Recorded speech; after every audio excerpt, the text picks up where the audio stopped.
Welcome to the LLI Leveled Literacy Intervention Day 1 training. Our training is going to consist of 4 days. For those that don't know me, my name is Megan Ramirez and I am your SBUSD Literacy TOSA. You can feel free to contact me at mramirez@sbusd.org. Additionally, you can book an appointment by clicking on the link in the on-demand training activities. Today we will begin Day 1. In order to begin today, we will start by taking a quick poll to share what you would like to learn and how much of an expert you are in LLI. In the on-demand activity, you will find the links for the Mentimeter poll that you will be participating in. Go ahead and pause your video and find the poll now in order to answer those questions. Once you're done, you may return to the video.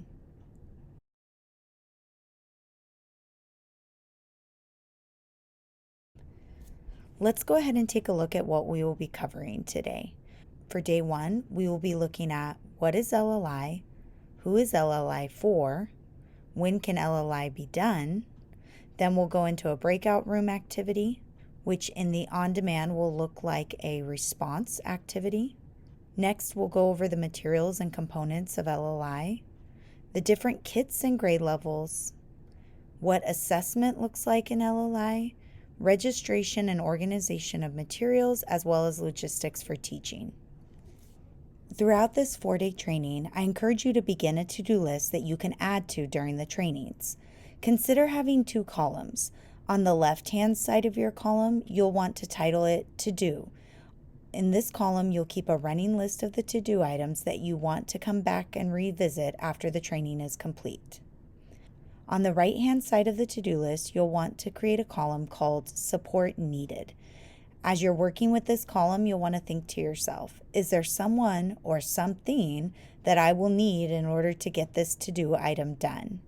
In that column, you might write names of people that you need to ask questions to for that specific to-do item, or access to online materials that you'll need in order to complete the item. So let's go ahead and begin. We're going to start with what is LLI? LLI is a Tier 2 intervention. As we think about our levels of intervention, Tier 1 can be thought of as foundational instruction. With Tier 1 instruction, we're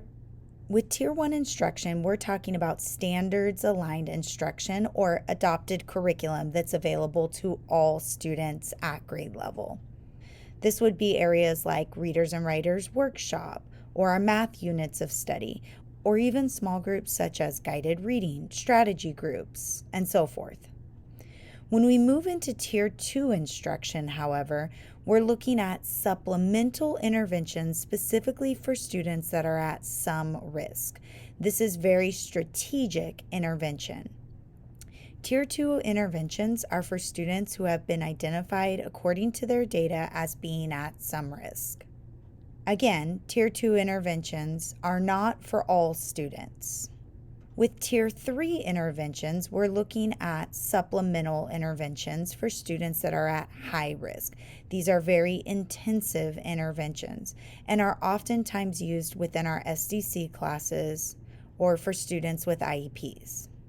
In SBUSD, we have access to many different interventions. So in order to sort of clarify what each of the interventions fall under, we created a SBUSD tiered intervention table for literacy, math, and behavior.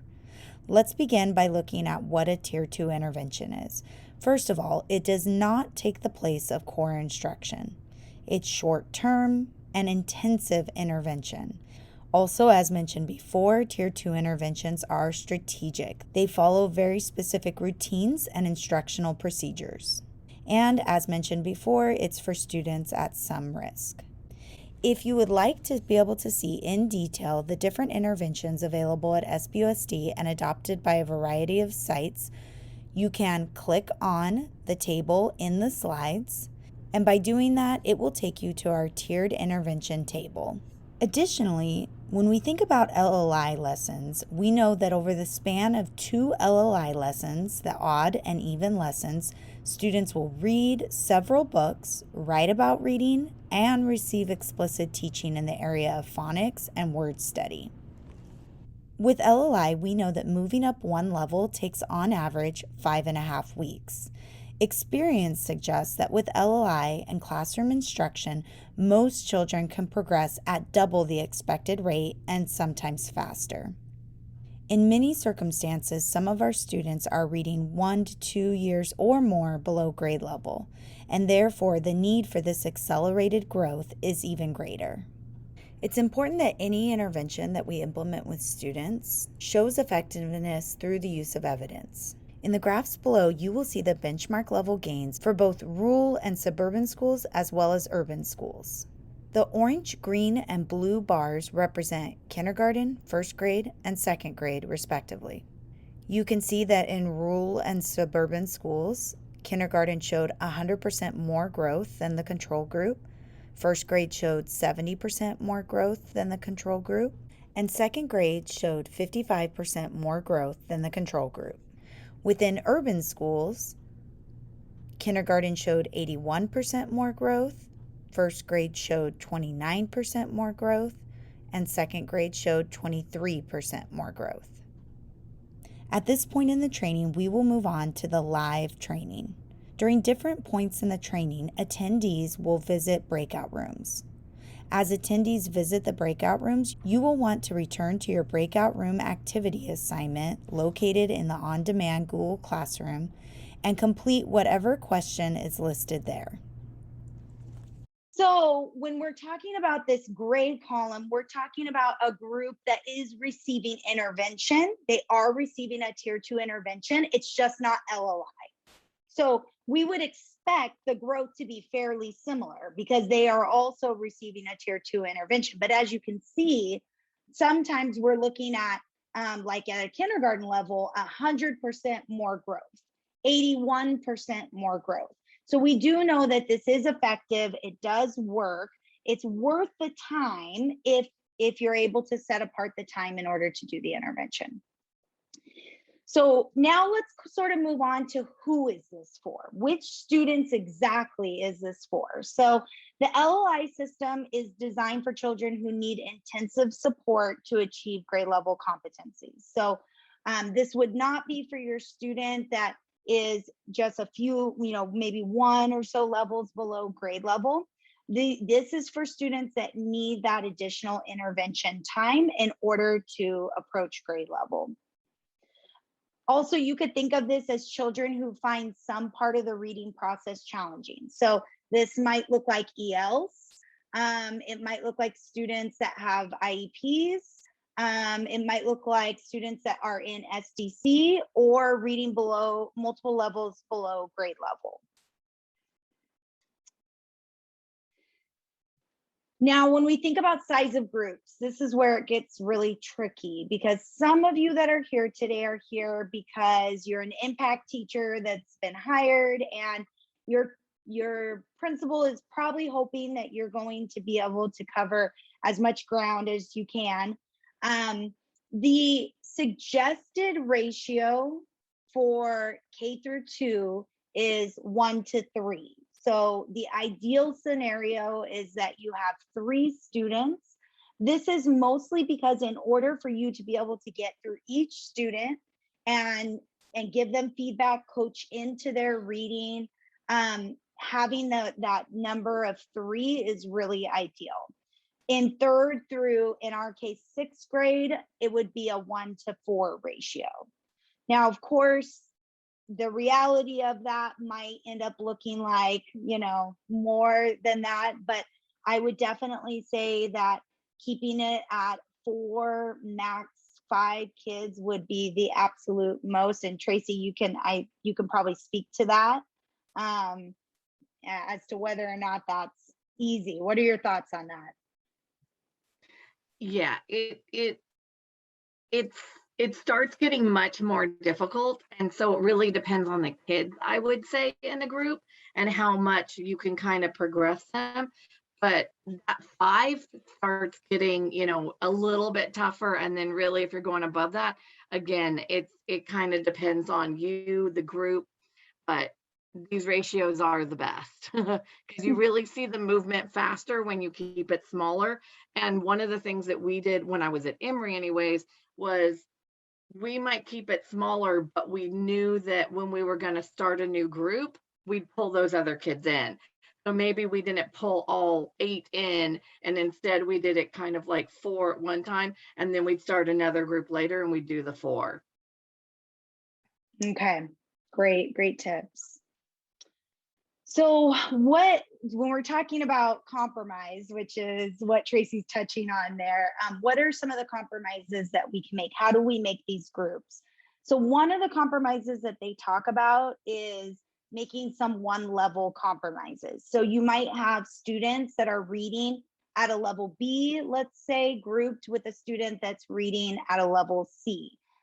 So going that idea of like maybe not going over one level difference between the students that are in your groups and going down a level when you make that compromise. So you're not going to push your B's up to the C, you're going to push your C down to the B, because you want to make sure that the students are able to access the intervention. Otherwise, if it's too far above, then that's what they're experiencing in class all day long. So we really want to make sure that in this intervention time, it is exactly at their instructional level. And that is something else to remember, that when we're looking at this, the work that you are doing with them is at their instructional level. So it already is going to be at a level where you're sort of having to provide some of those scaffolds, which that's all included in the lesson. So, and we'll talk more about that tomorrow. Then you're going to be also possibly combining children. Now, before I say this, I'm going to sort of give a caveat to this, not in the middle of a pandemic, but normally you might be combining children at the same level from different classrooms. So if you're an impact teacher, there's a possibility that there aren't 4 level Gs in one class, but there might be 4 level Gs that would fit nicely together from 3 different 4th grade classrooms, or 2nd grade classrooms, or 2 different 2nd grade classrooms.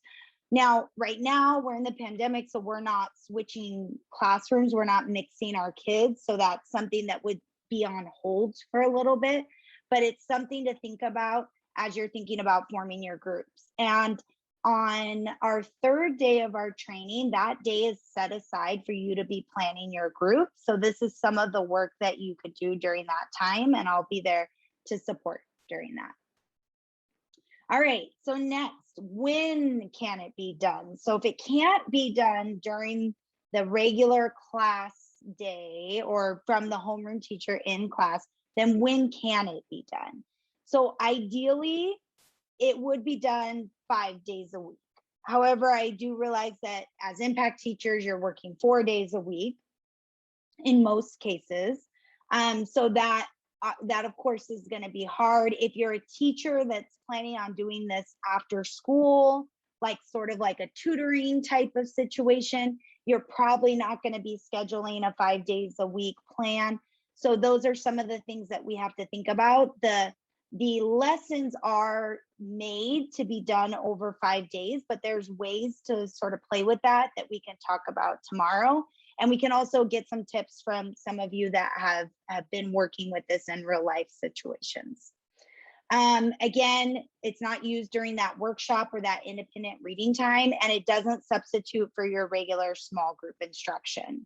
Okay, so the question still stands. So when? So sometimes it can be done as an after school intervention. It can also be done as a pull out with impact teachers. And then another really big one that sites are doing is for our EOs. So we know that our ELs, or our students, our English learners, are receiving their designated ELD time. And the EOs during that time, every site is a little bit different with what they do. And if you don't know what an EO is, it's English only. So that's referring to our students that don't need that designated ELD time.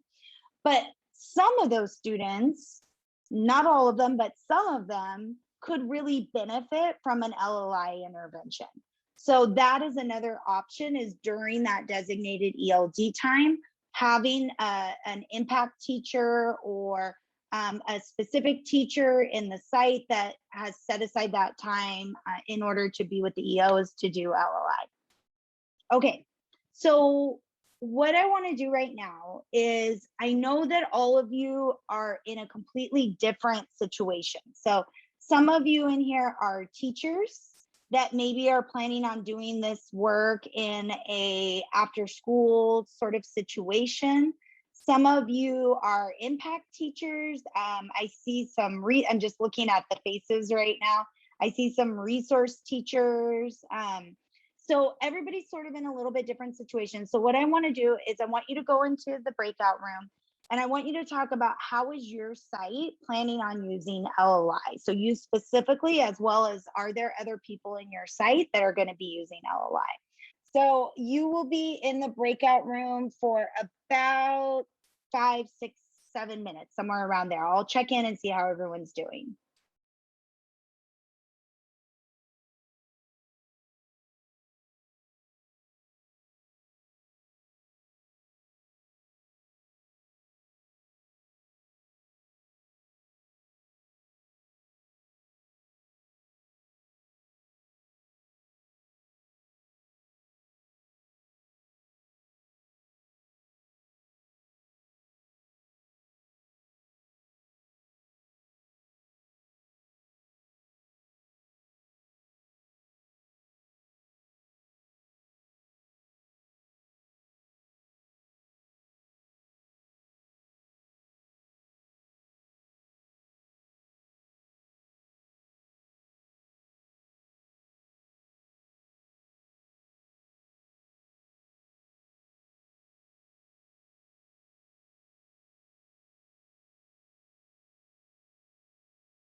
Okay, so as you're finishing typing that in the chat, we're going to keep moving on. And the next part is, we're going to talk about the materials of LLI.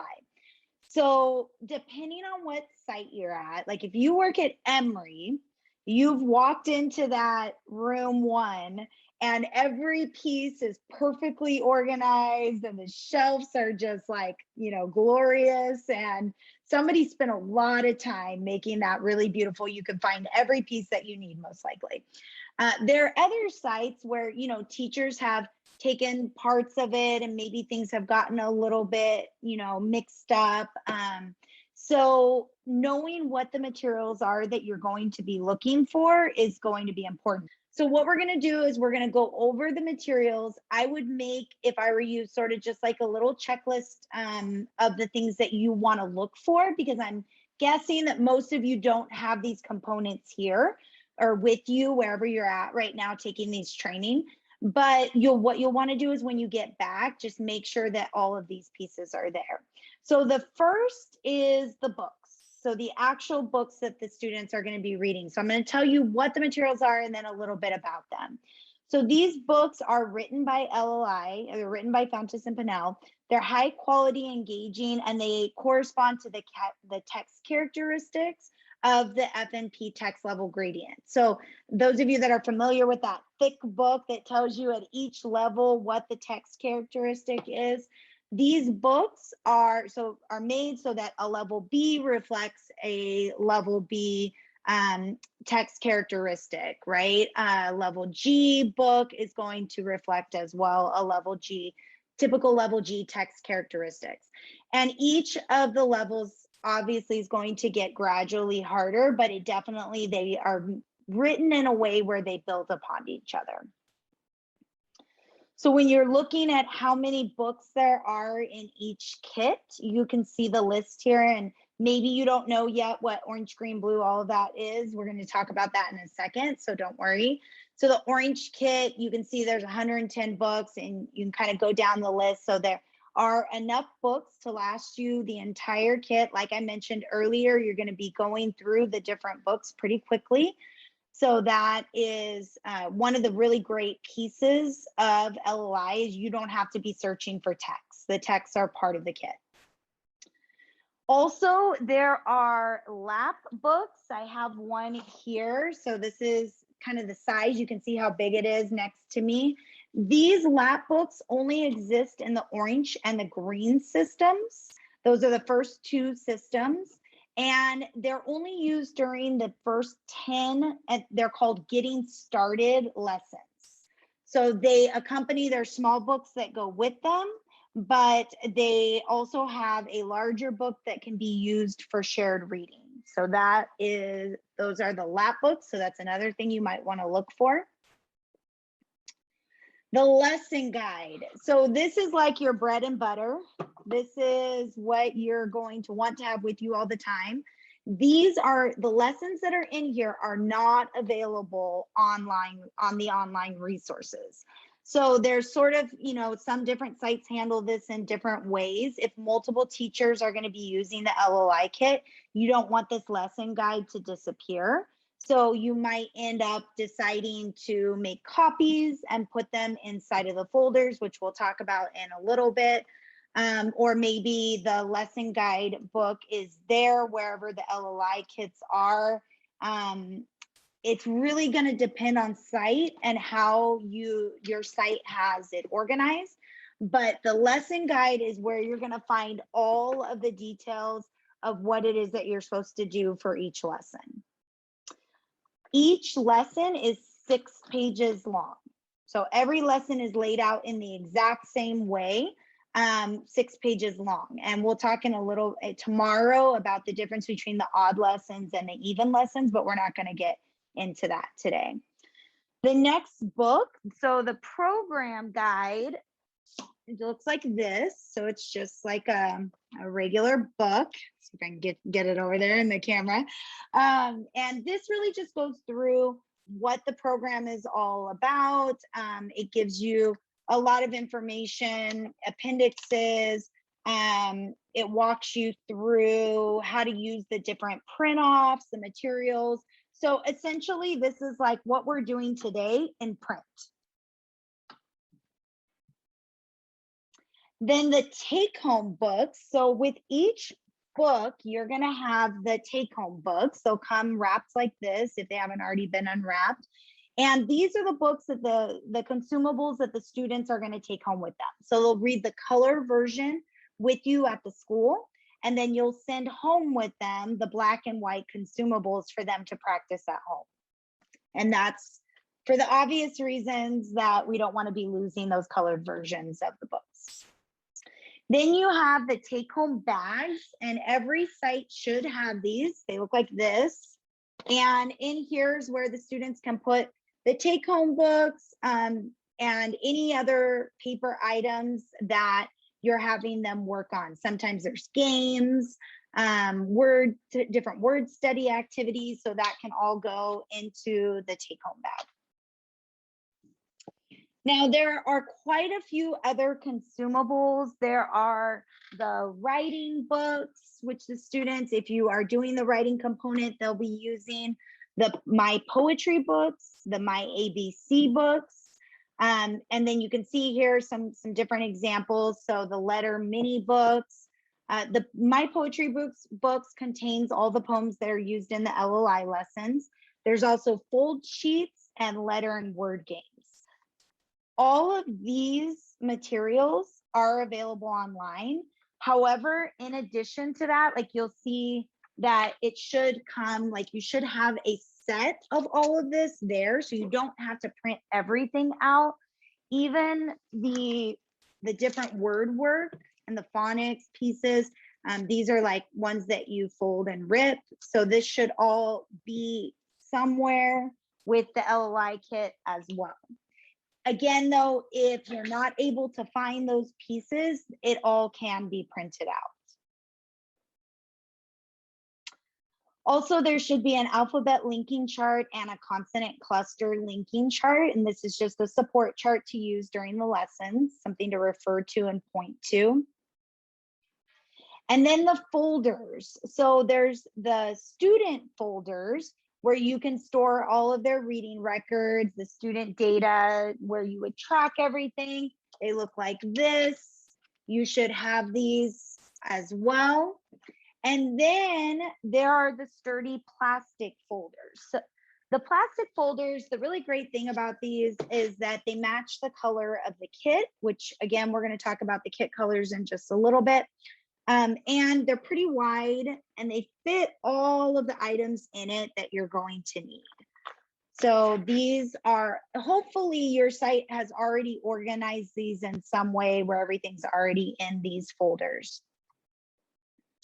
Then you have your prompting guide, as well as your When Readers Struggle book. Now with the prompting guide, these are really neat because they actually sit open. So you can see they kind of go like this. So you can just have this at your table and it gives you sentence frames that you can use when the kids are, so if you know you're working, for instance, this one is inferring, it gives you sentence frames like, what did blank make you think about? What is the author really trying to say? So it's giving questions that you can ask them.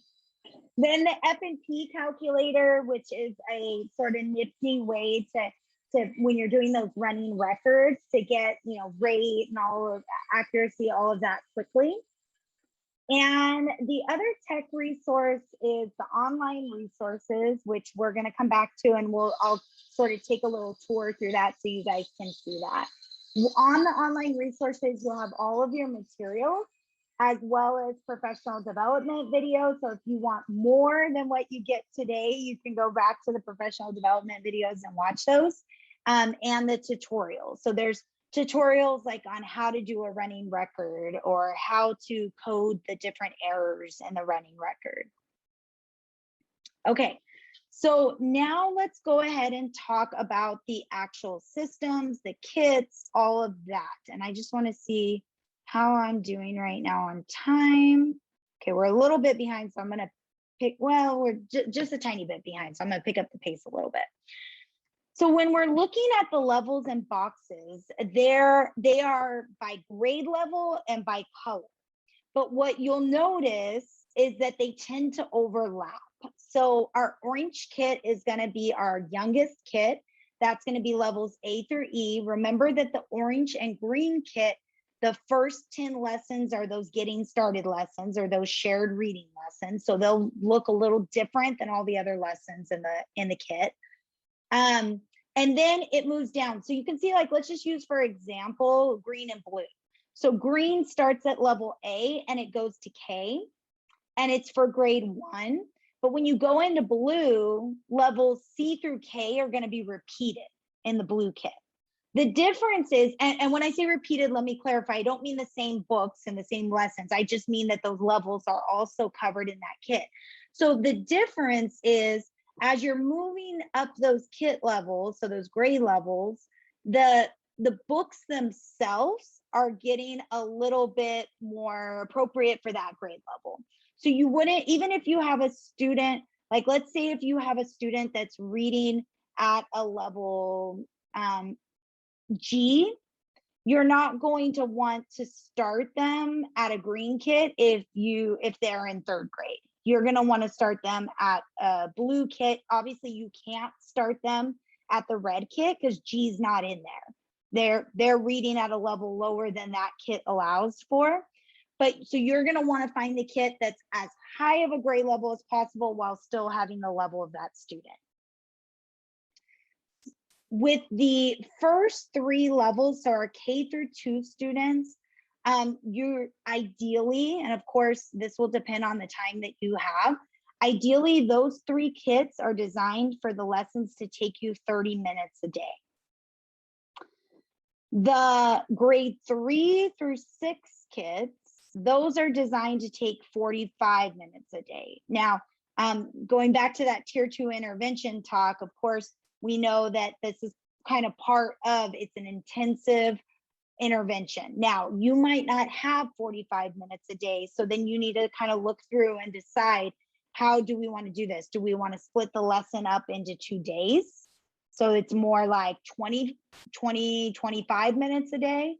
Or do we want to maybe remove some pieces of it? What is that going to look like? And we can talk about that a little bit tomorrow. So this is a really good visual of how the boxes overlap levels. So you can see that they're like the orange, it covers a little bit that the green covers, that covers a little bit that the blue covers, and so forth. Now, how do you know where the kids are at? Well, hopefully the homeroom teacher has assessed the students, but right now we know that things are a little complicated with that because we're not FNP assessing technically, but until the spring. However, some sort of a screening assessment needs to be done. The recommendation is that it would be the FNP assessment so that you know what level to start them at, so that you make sure that you're using the right level of intervention with them. But generally speaking, even if you're not using FNP, what we're looking for would be, if we're determining that their instructional level, we are looking for that 90 to 94% accuracy with levels A through K, and 95 to 97% accuracy with levels L to Z. If you're giving the FNP assessment, then it sort of takes the thinking work out for you because it tells you exactly what their instructional level is.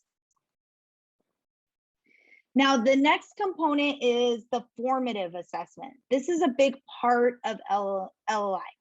So for the progress monitoring purposes, you're going to be administering a running record, 1 student per even lesson at the beginning of the intervention time. Sorry about my little grammar mess up there. But basically, it's once every 2 weeks. So tomorrow, we're going to talk about the odd lessons and the even lessons. Basically, what happens is at the beginning of every even lesson, you're going to give a running record to 1 of the students. That's how you're starting it. So the next time you have an even lesson, you'll do a different student. And then the next even lesson, you'll do the 3rd student, and so forth. So you are constantly tracking their reading progress. And you might want to think about some systems for you to keep track of who you've assessed and who you haven't. Okay, so the record keeping forms that are available to you online. So there's 3 main record keeping forms. There's the lesson record forms, which is basically just a place to keep like anecdotal notes if you're used to doing that during readers and writers workshops. It's just a place to keep anecdotal notes. And then the reading record forms, and sorry, let me back up. And that would be like when you're coaching in to the students as they're reading. So just keeping little notes. It basically gives you a form to do that. Then there's the reading record forms. Those are for the even number lessons, and that's just keeping track of their running record that they do. And then the intervention records. So that's keeping track of what lessons they've done, which times did they show up, because of course you could be offering these interventions 4 days a week, but they might be missing school, especially right now. So they're not actually receiving all of those interventions. So that helps you to keep track of which interventions they have done. Okay, so the online materials. So I have bad news and I have good news. And the bad news, unfortunately, depends on your site. So technically, LLI can be signed up for in the technology package. There's always a book, and you'll see there's a section that says online resources, access information, and it gives you a code. The thing is about this is that most sites, somebody has already registered the code. And unfortunately, once the code has been registered once, it can't be registered again. So this is where you're going to want to pull out your to-do list, and you're going to want to write on there, start doing some investigating. Who was the first person to register this resource? That's probably going to be the hardest part about what you're doing, and you are going to want to have access to those online materials because it's very convenient to be able to just print something when you need it. Now, one thing to know though is while there is a lot of access to the materials on there, regardless of if you have the code or not, you don't have access to the books. So the online materials do not give you access to the book. So that's something like for my virtual academy teachers that are here, that's something kind of to be thinking about is the students won't be able to access those books digitally. You would have to use like an Elmo basically, or they would have those books there with them. So when they come to do their pickup.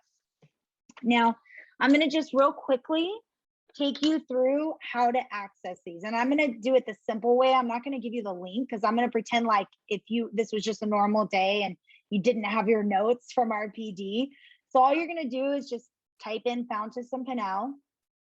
You'll go into it.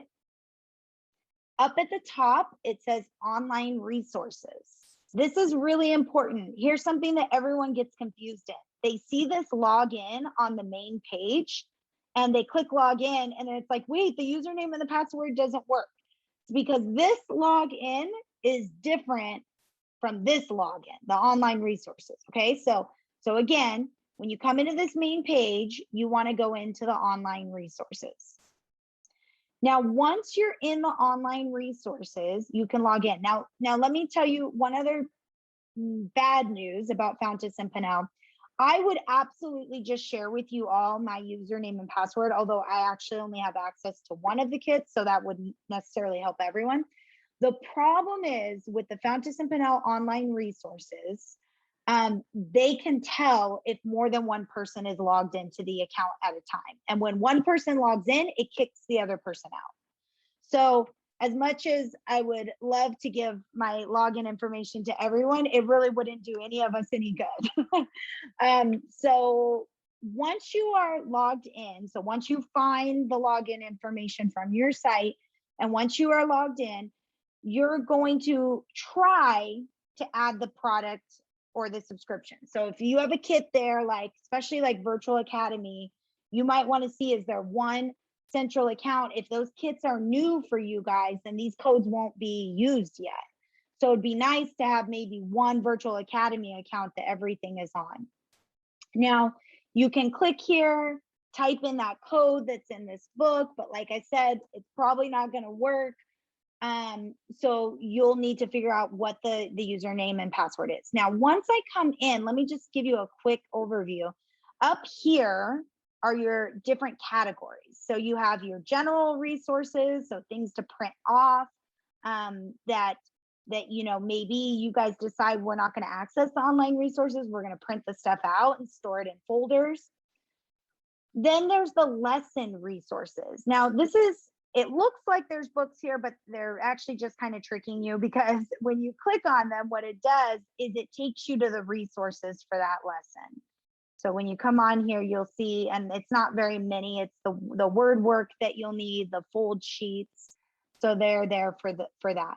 But back in the general resources, this one you will probably use because this is where you would have access to the My Poetry book, the Vow book, the games, the foldables, and the really big ones, which we'll talk about, or actually I think I already mentioned this, but is the forms. So like for instance, the achievement log, the reading graph, this is those anecdotal notes. Here's a 6-box version of it, the intervention record.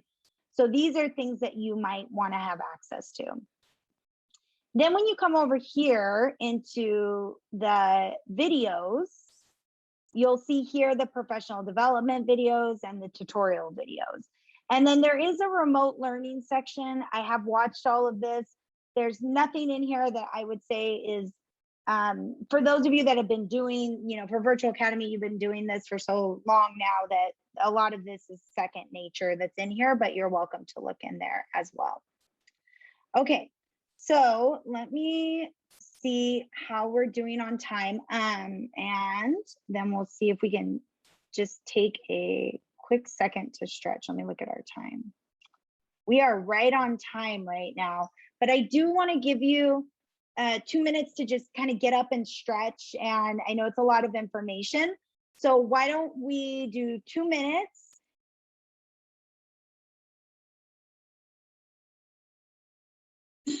All right, so organization of materials. So let's go ahead and we're gonna get right back into it so we can keep on track. Now, depending on the site that you're at, there's a really good chance that there's already a system of organization. There's also a chance that you are that system of organization. It's going to be your job to organize it. If you're an impact teacher, that might be part of the job description.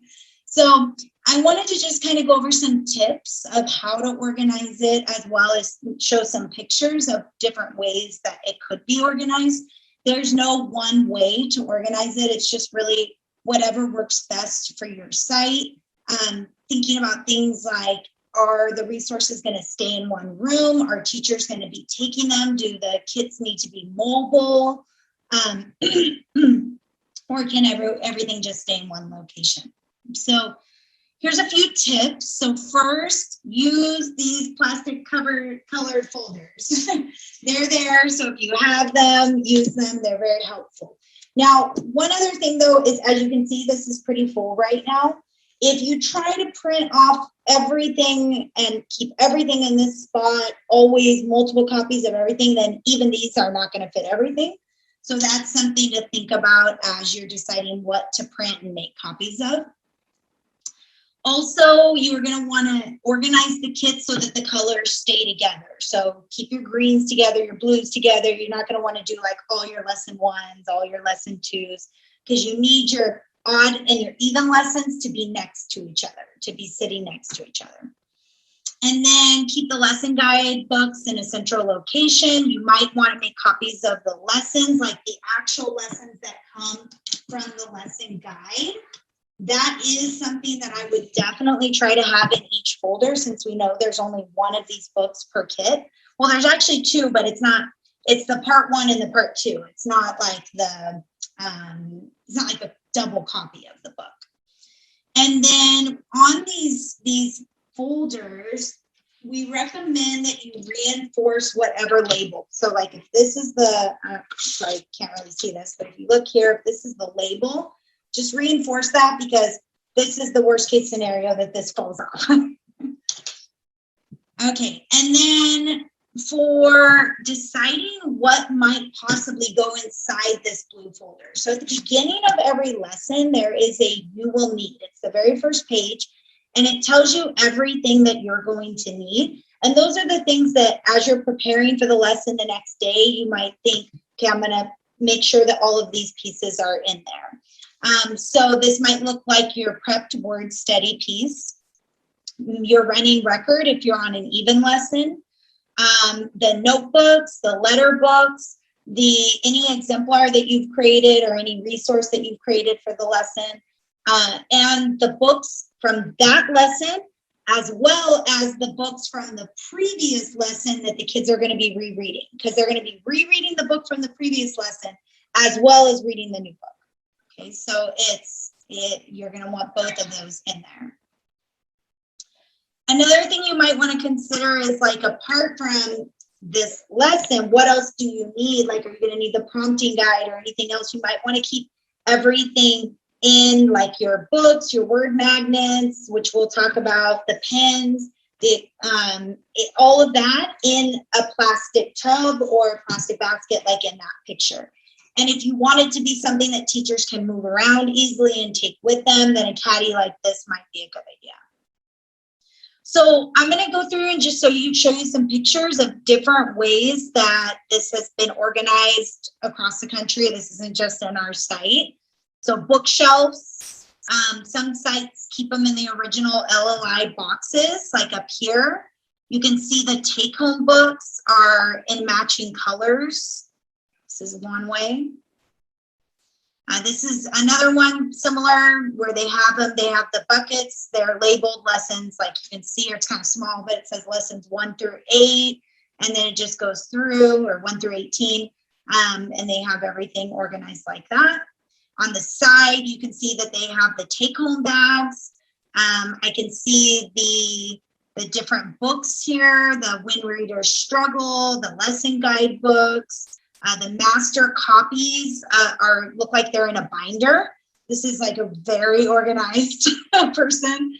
Some sites, I know Mendoza does this, they store them in file cabinets. That's another option, is just putting them directly in a file cabinet. This is another picture of a group that stored them directly in the boxes. Or movable caddies that can be moved from room to room.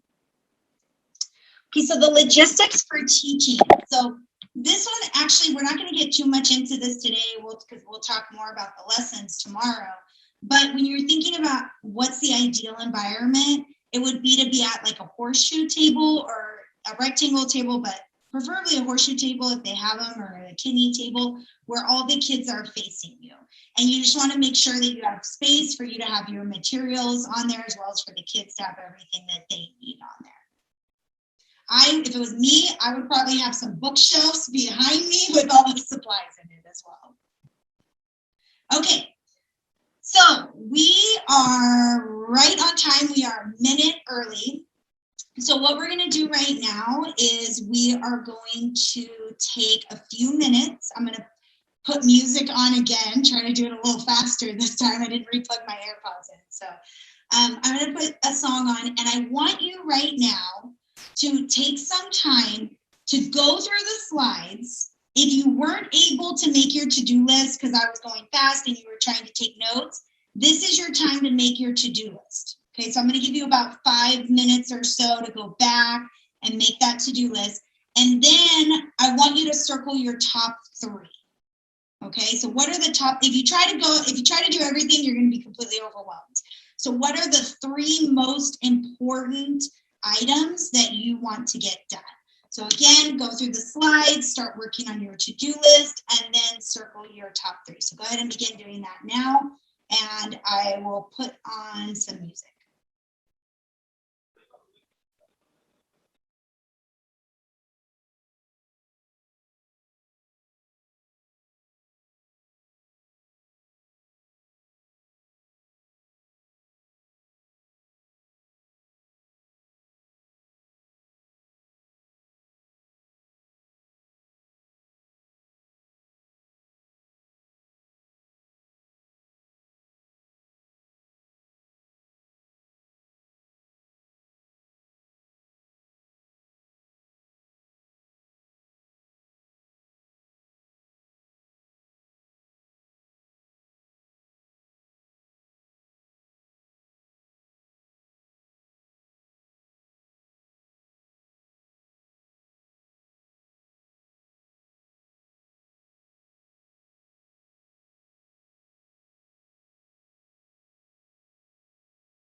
So we are going to go into breakout rooms for just a couple minutes, and I just want you to share with each other your top 3 to-dos. So what are the 3 things that you want to work on tomorrow or the next opportunity that you get?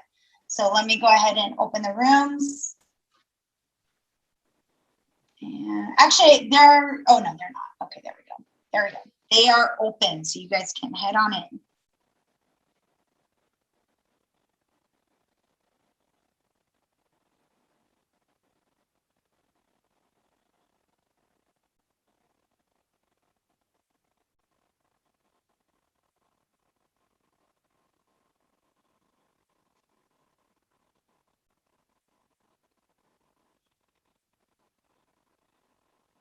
Teacher that it's a RSP teacher, she might know.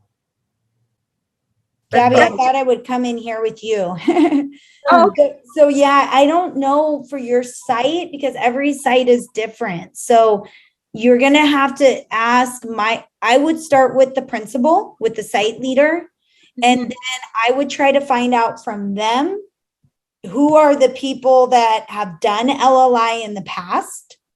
And then you'll have to go to them individually and find out if they were able to register any of the resources or what they use to print off the resources. Unfortunately, it's not really a perfect scenario. There's no easy answer because technically those kits are only supposed to be registered to one person, not like all the different people that have ever used them, you know? So go individually if they could tell me if they had registered, if they registered. Start with the principal, but realistically, they're probably not going to know. So you'll from there want to ask the principal who are the ones that have been in charge of LLI or have used it in the past, and then you'll probably have to sort of investigate with them. Megan, the resource teacher, I've seen her use them because she was the one who allowed me to make a copy and everything. So I think it's Ms. Galeano. Perfect. So she's using it. She actually she's using it. Yeah. Okay. So great. So then yes, I would ask her what she's using to log in. Like I know Claudia, who's in your room right now, I know she was able to log. So just a quick reminder for tomorrow. So tomorrow we are going to be working with the lessons. Now I put in there for you in the email, the link to this lesson document. And it might, when you print it off, I did print it off and I was able to read it, but if it's too small for your eyes, I just wanted to give you room where you could like annotate or add some notes on the side. We are going to be sort of marking up these lessons, at least for my brain. Like if I actually like highlight and label things, it helps my brain to kind of process where everything is in the lesson. So for tomorrow, you'll want to make sure that you print out this document. Again, it's linked in the email. It's also linked in our slides. And then bring a highlighter and pen so that you're ready to annotate. For the last part of today's training, you will want to make sure that you have filled out completely the breakout room activity sheet. If you feel you need additional support in anything, you can click on my booking appointment link. You can choose a 30-minute or 1-hour meeting, and then select the time that works best for you. Then you'll want to fill out the LLI on-demand timesheet. Let me know if this work was done during work hours or out of contract hours. Select the module, which in this case would be Module 1. Select the module that you have completed. Add your name, last and then first, your employee ID number, your work email, choose your site, type in your job title, and put the date of today. Once you're done, click Submit. It is optional to fill out the LLI training feedback form. This will help us to shape future on-demand trainings. Within the form, you will be asked to rate this training on a scale of 1 to 5 in comparison to live trainings. Additionally, there are 3 open-ended questions for you to answer. So thank you so much for joining us today for the LLI online module part 1. We look forward to continuing this training in the second module of this series.